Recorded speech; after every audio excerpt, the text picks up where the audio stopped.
수십 년 전에 뉴저지에서 교회를 개척할 때 어느 가정의 이야기입니다.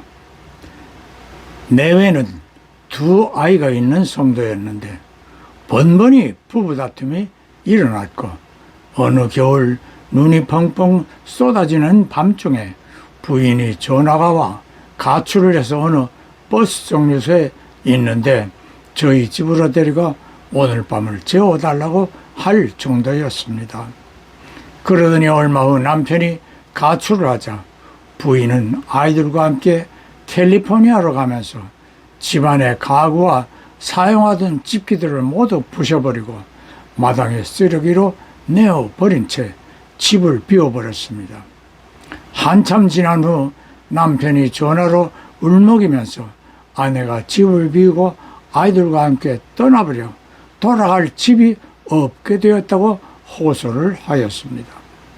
평소에 부부가 다투면 하루 이틀 정도 외박을 하고 집에 들어갔었지만 이번에는 부인이 가정을 포기하고 남편을 떠나버린 것입니다. 남편이 뒤늦게 후회를 하고 부인을 찾아보았지만 소식을 알 수 없었고 결국 돌아갈 집이 없어져 버린 것입니다. 이런 경우를 당하게 된다면 여러분은 어떻게 할 수 있을런지요? 결국 수년이 지나 저들은 이혼을 하게 됩니다. 많은 부부들이 여러 가지 이유로 가정이 불화합니다.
지금 보신 영상은 우리가 너무 잘 알고 있는 누가복음 15장의 돌아온 탕자 이야기 영화입니다.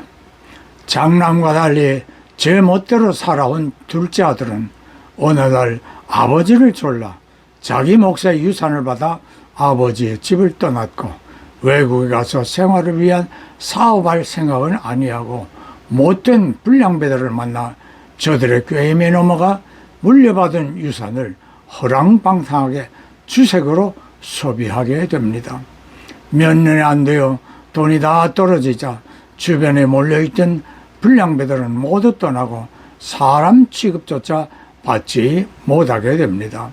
거기에 대하여 흉년이 몰아치자 구걸도 못하게 됩니다.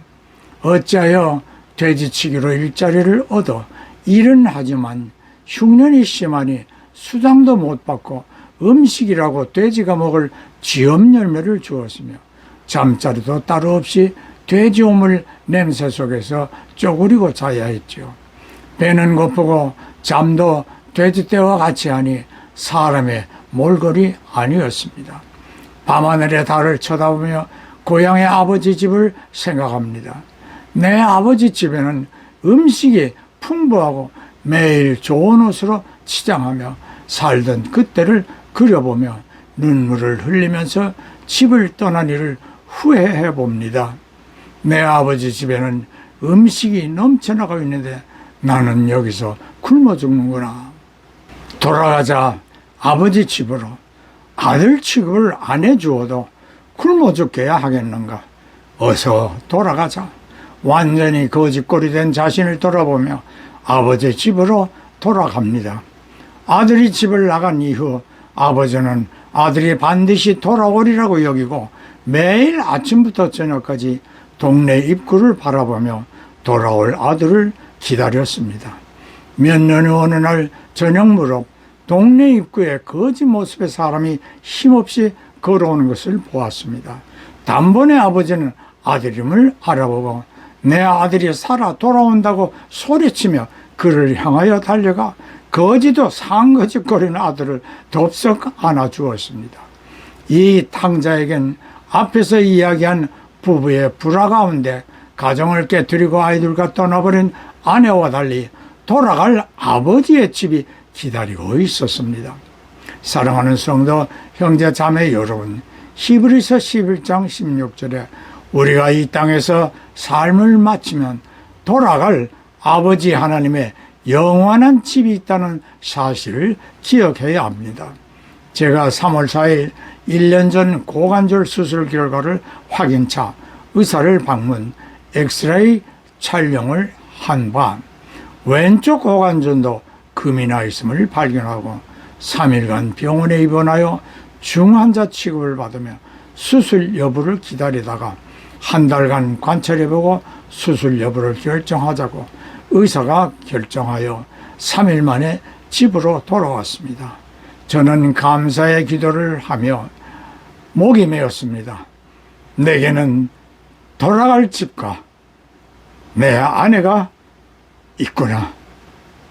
그리고 아내와 함께 돌아갈 영원한 하늘나라의 집도 있구나. 예, 아멘, 할렐루야.